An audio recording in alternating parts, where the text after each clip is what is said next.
The content of this podcast episode comes with a warning.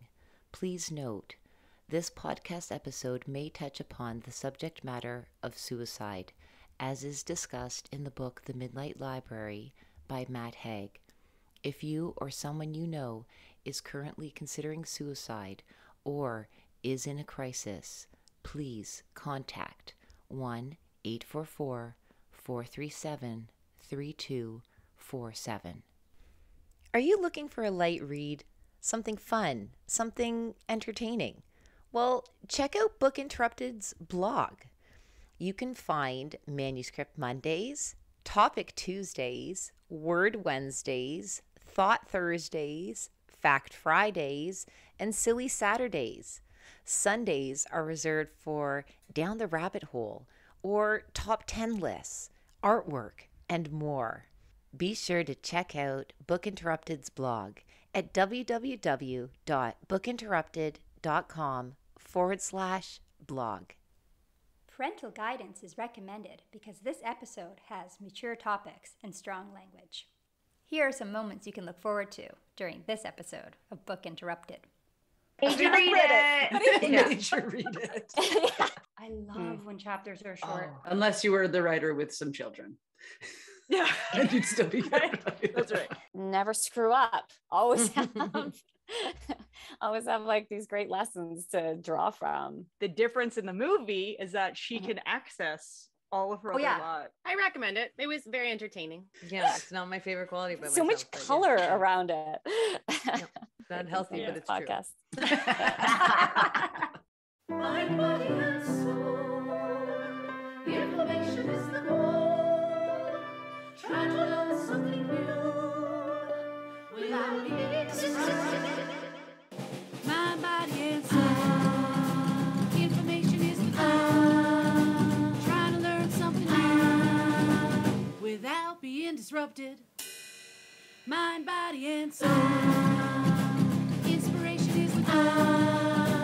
And we're gonna talk it out on Book Interrupted. Welcome to Book Interrupted, a book club for busy people to connect and one that celebrates life's interruptions. If you'd like to join along, this book cycle is from May 30th to July 10th. It's our fan Virginia's book pick, and we're reading Midnight Library by Matt Haig, a dazzling novel about regrets and all the choices that go into a life well lived. Would you have done anything different if you had a chance to undo your regrets? Let's listen in to this episode's group discussion. Okay, so Do we recommend the book? recommend the book. Oh, yeah. We have to go around, Right. I recommend it.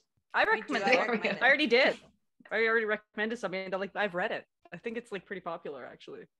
It was hard to get at the library. I had to buy it. I was going to get it at the library, but there was this long hold line. I was like, oh, I'll buy it then. I recommend it. It was very entertaining. Same. Easy read, entertaining, quick to get into. I like it when a book takes me right away. Sometimes it's more challenging to have to invest in the first however many chapters before finally you're like, oh, okay, I'm now interested. First page was pretty interesting and just went from there. Yeah, I agree as well, obviously. But, I think Imagine you're like, I don't recommend it. Ha ha, joke's on you guys. Yeah, I don't. Suckers. I haven't even read it.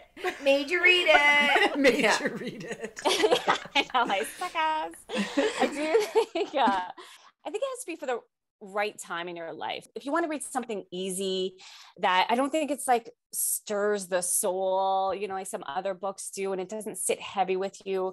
But that's why I liked it. And that's why I chose it in that moment of time, is because I wanted something that was a little bit lighter and it had, a message of hope that I knew about in the end, but it still had some teeth to it. It wasn't so fluffy and airy. It had some teeth to it that it still made you think about regret, think about life choices, reframe things in your life. So it kind of is middle ground, for me. But so I would definitely recommend it, but with that context and with those parameters around it. So Thanks. Yeah. I recommend it. I'm going to finish it and then I'm going to recommend it. I am going to finish it though. Yeah, so I would recommend it too. I thought it was, I read it so fast. There's technical things I liked about the book. The fact that the chapters are so short. I love when chapters are short. just to get, so it makes me be like, oh, I can do another chapter. The way he would end the chapter made you want to read the next chapter. And yeah, it was a light read. It made you reflect, like all the same things you're saying. Yeah, I've already recommended it, but I really liked it. It was really enjoyable. I'm so Those glad you short recommended it. chapters are such a trap for me though. I'm Aren't like, they they're so short. great? I'll just do one more. And then it's like 11 p.m. That's like, crap. Should have gone to bed 2 hours ago. Totally. Yeah. At 9? When your kids get up at 5. Yes. Totally. That is correct. Correct. It's really hard to sleep at 9. No, I rarely end up going to bed. And I'm just in the middle of my shift right there when you're Wow. going to bed. I wish I could just stay up till midnight. That's when I would rather go Same. to bed. But Yeah, Uh-uh. pretty good. She has to 4% fix herself. that is not the life I chose. I chose a job where, like, when I do work, I have to be there before 7. So if I could just live the life, if I was the writer, I could just sleep into whatever and stay up till midnight. It'd be great. Totally. Yeah. Unless you were the writer with some children. Yeah. And you'd still be good. That's right. When they get older. Yeah. I like this book for this purpose as well, for a book club. Like if other people have book clubs going on as well. Like I thought there was enough points of discussion that's interesting. I was really, really excited and intrigued to hear what your perspectives were going to be on it as well. So I like that part about it as well. Like it's a good book to talk to others about it, you know, about what they thought about it, what they thought about the journey. And so I like that it was thought-provoking and a good conversational builder too. So Indeed. Me Yeah, it too. definitely was. Mm-hmm. Yeah, agree. Wow. Who got hasn't awkward. said anything? Anyone? Who's next? Did everyone Lindsay? recommend? Everyone? Lindsay recommended? Yeah. Yeah, she recommended. Everyone Oh. did. Okay, I've spaced out then, I guess, a part of it. Sorry. I'm just going to say one last thing.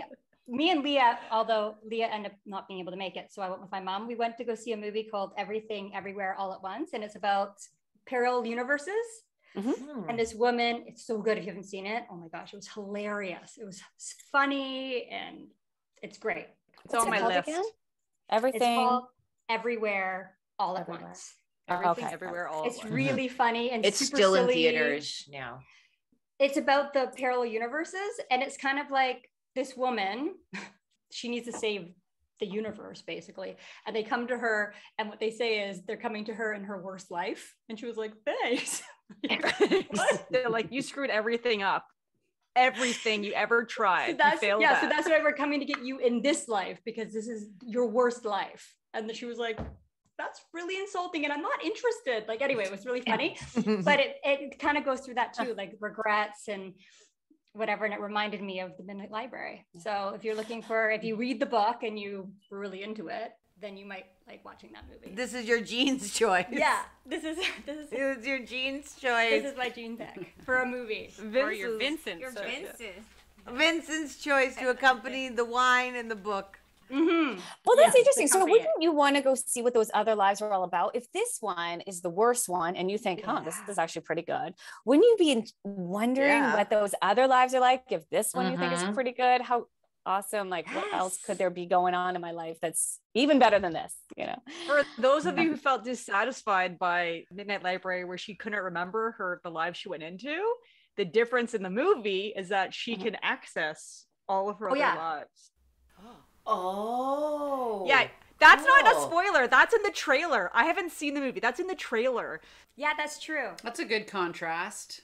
She can access all of the knowledge from her other lives, which is super cool. Like Yeah. one, she's a kung fu master. So in her regular life, she isn't. She's a small entrepreneur with a laundromat.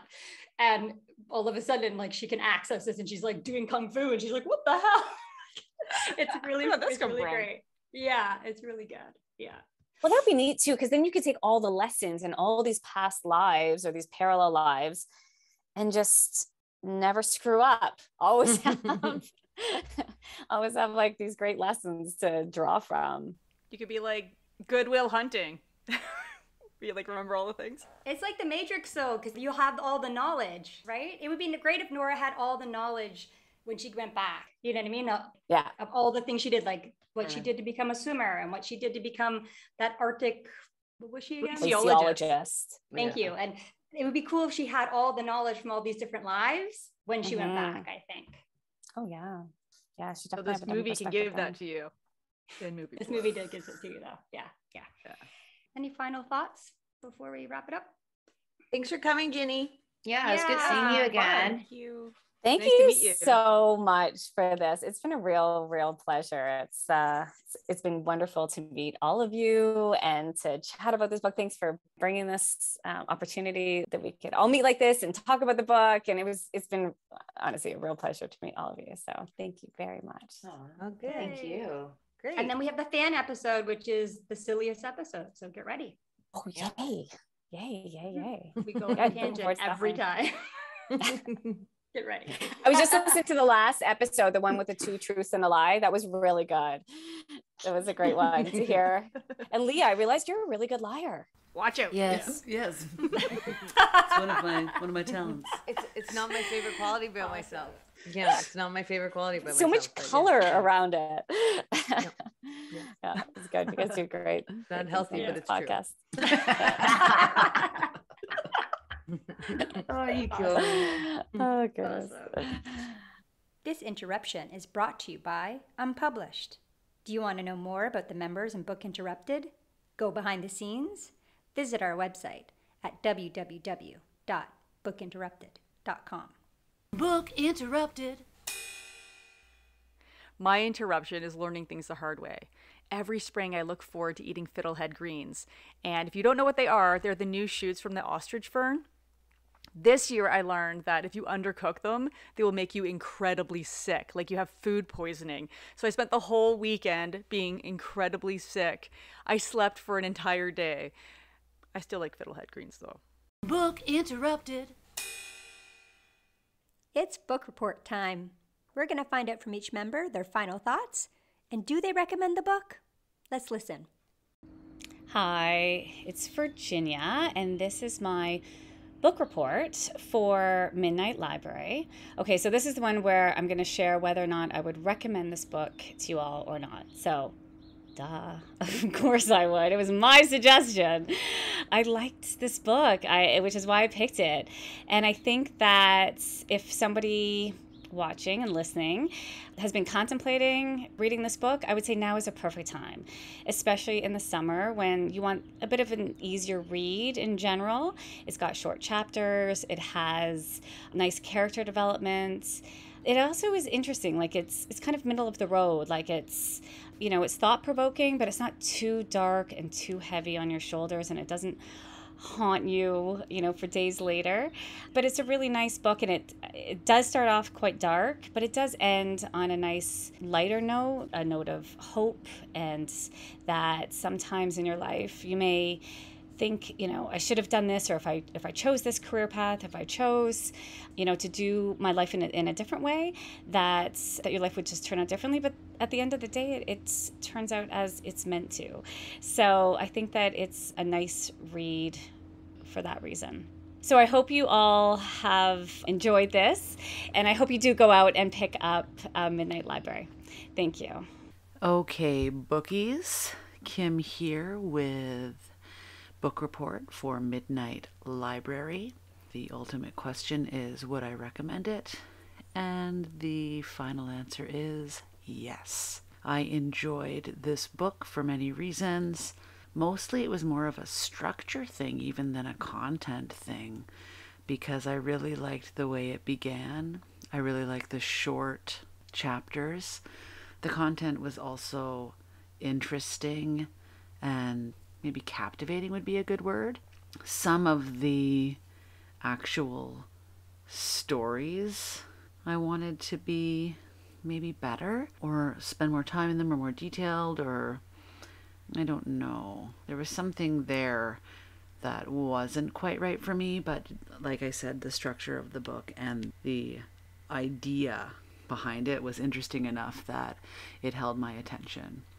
And I thought that it generated some really good conversations for us in our group discussions, which I think is another good sign of a worthy book. So it's going to be short and sweet today, people. Thank you, Virginia, for suggesting it. I also think Virginia was a reason why some of our conversation was so satisfying. Having a new person added to the group always creates for some fun variables. So thank you, Virginia. And yes, Midnight Library, worthy of a read. The Midnight Library, a novel by Matt Haig, was such an enjoyable read that I actually went on to Audible and purchased the audiobook as well, and then listened to it a second time instead of reading it a second time. Oh, wow. They did great with the woman who they cast to do the reading of the main character. They nailed it with that one. Gosh, I should have prepared and looked into who that woman is. But whoever she is, she did an excellent job reading as the main character. So believable in my mind. She became synonymous with Nora. It was a phenomenal book that just transported me away to the world of the main character. To me, that is such an indicative sign of a creative who's done a great job, in that your reality, the planet Earth, this moment in time as you know it, no longer exists. You're just fully enveloped in the main character's world, and the author did so well from that perspective. The themes that the author examined were also just delightful. The writing was really, really nice and matched with the main character. So it didn't seem like there was incongruence there. Like, let's say that you have a main character who's like peppy and upbeat and highly energy, and then you'd have an author writing in very like slow, drawn out, very long, eloquent, sophisticated words that to me would be like incongruent. In this case, it seemed very well matched. Things that from a personal level were just quite touching was, I love that the main character's name was Nora. It was nice to get nostalgia over remembering back to when I was like 8, 9, 10 years old. I was always writing like a short story or a poem or a play or a bigger novel. And my go-to character name that I always used was Nora. So it was really nice to see Nora again.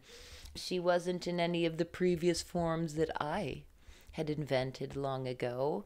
It was nice to see how Matt Haig, the author, presented her.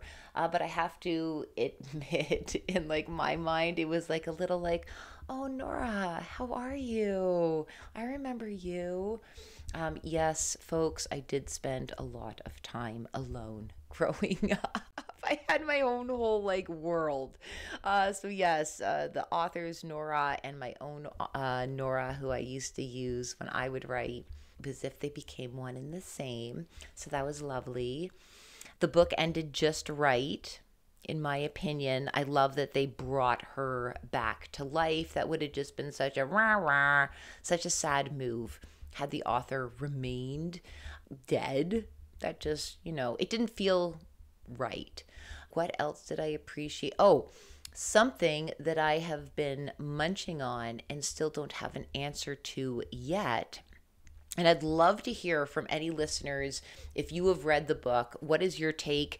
Maybe it was touched upon in the book and I just don't recall, but here it is.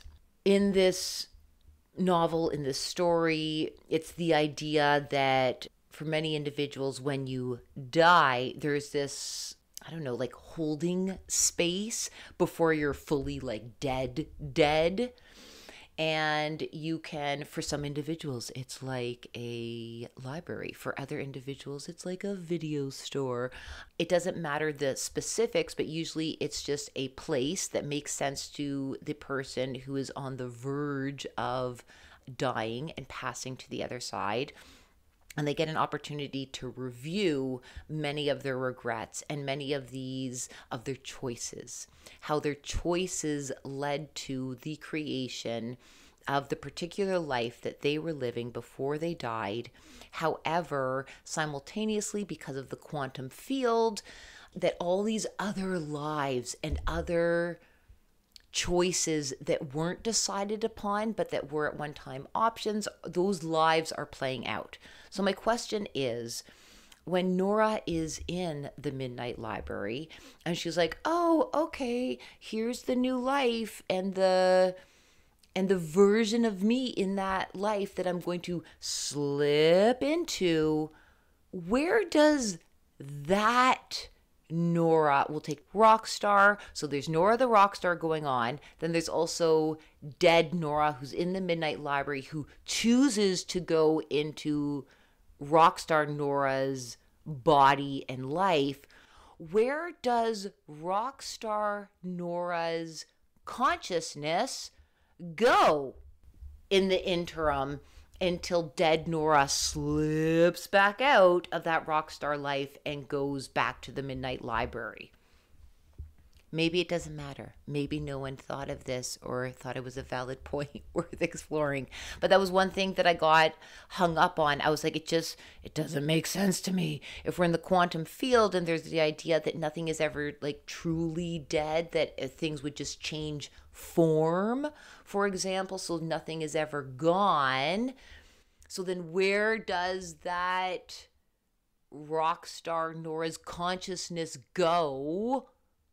Is it just out there in the ethers, just like floating around like a thought bubble in like comic books?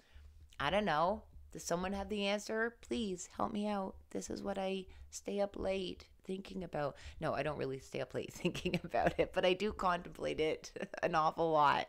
So I would love to hear from any of you that may have answers to my perplexing problem. All right.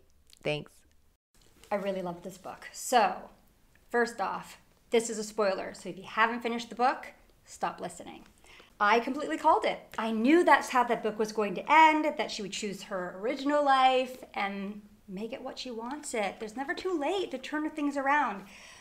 I relate the message in the book that no life is perfect. There's good and bad. So the regrets she had doesn't necessarily mean that her life would be amazing. Every action has a reaction, right? So it changes things. So things that she loved about her current life would be different. I also really liked how they showed at the end of the book that her perceptions of her relationships weren't necessarily correct, and that she had, didn't matter to anyone, had no value, because afterwards it shows that those relationships were actually stronger than she thought, and those people are going through their own things. So I really like that, and how she did affect people in her lives in a positive way. So I like that as well. I think it just shows you that sometimes it has to do with your mood. And she clearly struggled with depression in most of her lives, so that didn't necessarily change. So yes, I really, really like this book, and I like the perspective it gives people. And I'm a firm believer, there's never too late to start over. Really is not ever. You can start something new and make your life what you want it to be at any time. Someone told me this actually, that when you're having a hard time, sometimes you just sleep on it. If you can't make a decision about something, just sleep on it. Because sometimes tomorrow will be better. And sometimes it isn't. But usually if you have time to wake up and get a new perspective, usually there is one. And I've had some dark moments in my life as well. And I found that super helpful advice. And if she had just waited a day, she would have found a whole bunch of other information. Anyway, so I really like this book. I highly recommend it. I've been talking about it since. It's wonderful. I'm so glad Virginia suggested it. Hi, this is my final book report for the book The Midnight Library by Matt Haig. I quite enjoyed this book. It was a little refreshing to have a fiction on the podcast for the first time. And this book is quite philosophical. It's very on point for a book club, not just because it's about a library, but because there are a lot of literary references. It's not specifically literary, but philosophical. It's quite a philosophical book. And I think that's kind of the irony in it, is the main character was a philosophy major. And so she studied all these, great thinkers or whatever you want to call them. And she had the gist of what many people had thought about the meaning of life was. And yet this book is about her journey to find the meaning of her own life. I guess that was something that she couldn't learn in school or couldn't learn in a book, although perhaps the readers of the Midnight Library could learn it in this book. I guess it shows the difference between knowledge and wisdom, because she went through her life thinking she wasn't happy because of all the things she hadn't done or not living up to other people's expectations. And by the end of the book, she realizes, where happiness comes from. And it's not necessarily the things that you have, like the status that you've done. And she also discovers how important kindness is to give, but also to receive, and how little kindnesses really shone through and showed her who the important people were to her life. Would I recommend the book? Yes, I would recommend the book. In fact, I've already recommended it. However, the person's already read it. So I think it's a pretty popular book. So maybe a lot of people are recommending this book. If you haven't read it, yeah, maybe give it a shot. It might be a little bit hard at the beginning because it does talk about suicide quite a bit. And I think it paints a pretty realistic picture of how somebody might be feeling when they're in that state, when they're considering suicide. So that can be a little bit hard to read. And then once it's passed, I guess that's the point. The book is about her realizing that she does want to live. So I don't think that's a bit of a spoiler. I think it's pretty obvious that that's where the book is going. So sorry if it spoiled it for you, but that's about it. Sadly, I didn't finish the book because I never finish the book. I always run out of time. That seems to be my way. So that makes me sad because I really like it and I want to keep on it, but now I got to start a new book. Why you gotta make me start a new book? I really like it. I'm loving it. I want to keep reading it. I'm such a slow reader. These book cycles are like crazy, not long enough for me. So keeping up has been a challenge. Anyways, I really enjoyed all parts of it. I think it's a really interesting idea. I can't wait to see what happens. And I don't know, and it's the book report. And I know that today we're going to talk about the book as a group, but the ending's going to be spoiled for me. So, oh well, what can I do? It is what it is. Thanks for the pick, Ginny. It's been an awesome read and been so fun doing this with you. And I just really love the book and recommend it. And I can't wait to see what happens. So I'll just be a little behind. Bye. So I'm finished The Midnight Library and our third fan book choice. And I want to tell you what I thought. And I wrote some notes. So I'm going to glance down at them. So I think that what I took away from this book is that, first of all, it was kind of an obvious ending for me.